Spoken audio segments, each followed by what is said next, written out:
মাথায় আকাশ ভেঙে বল ও নেশা কারবারি ও গাঁজা চাষীদের একের পর এক দুঃসাহসিক অভিযানে বড়সড় ধাক্কা দিল কলমচূড়া থানার পুলিশ।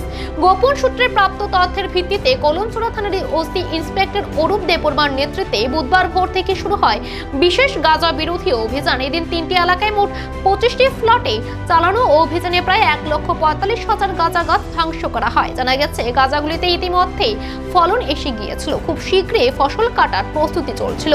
অভিযানে নেতৃত্ব দেন সাব ইন্সপেক্টর বিশ্বজিৎ দেববর্মা ও সাব ইন্সপেক্টর সঞ্জিত দেববর্মা। অভিযানে অংশ নেন 15 নম্বর ব্যাটালিয়ন টিএসআর মহিলা বাহিনী, 7 নম্বর ও 9 নম্বর টিএসআর এর জওয়ানরা।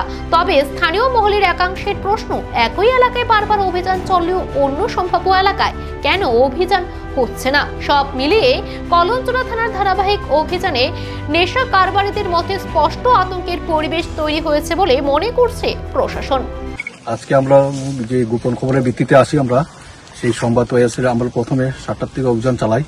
প্রথমে আমরা মানিক্যনগরে আমরা যাই। সেই মানিক্যনগরে আমরা সেই আমাদের সাথে আছে এখানে এসআই বিশ্বজিৎ দেববর্মা, এসআই সঞ্জিত দেববর্মা এবং টিএসআর বাহিনী আছেন। 9 ব্যাটালিয়ন, 11 নম্বর ব্যাটালিয়ন আর ওমেন আছে 14 নম্বর ব্যাটালিয়ন। আমরা এইভাবে এই পুরো স্টাফ নিয়ে, টিএসআর ওমেন স্টাফ নিয়ে আমরা এই মানিক্যনগরে কাটিং করি প্রথম। এরপর নেক্সটে আমরা পাশেই রুকিয়া, সেই রুকিয়াতে সেভাবে আমরা অভিযান চালাই, গাঁজা কাটিং করি এবং গাঁজার কাটিংয়ের সঙ্গে সঙ্গে আমরা সেভাবে সেটা আমরা পুড়িয়ে দিই। পুড়িয়ে দেওয়ার পরে তারপরে আবার আমরা এখানে আসি পাশানিয়া। বর্তমানে আমি পাশানিতে আসি। এই পাশানিতে আমরা কাটিং করি। পাশানিতে কাটিং করে আমরা সেভাবে আমরা জ্বালিয়ে দিয়েছি এখন। এটা আমরা ভবিষ্যতে যাই থাকবে। আনুমানিক আমরা সেই 1,45,000 এটা হবে গাঁজা আমরা কেটেছি নিচু। স্যার, বাজার মূল্য কত হতে পারে?